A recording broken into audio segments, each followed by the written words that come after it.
Prison ஹிஸ்டரியிலேயே இப்படி ஒரு சம்பவம் நடந்ததில்லை.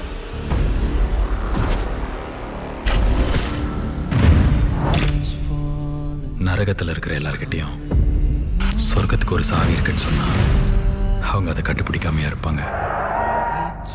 ஏன்னா அவங்களுக்கு சொர்க்கத்துக்கு போகணுன்ற ஆசை இல்லை, அந்த நரகத்திலிருந்து தப்பிக்கணுன்ற வெறியில.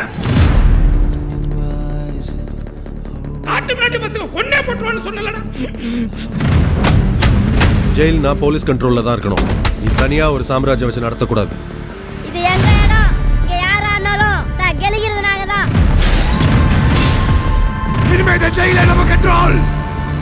இங்க நம்ம போலீஸா அவன் போலீஸா? யார் என்ன பண்ணாலும் சகிச்சுட்டு தான் போகணும்ல.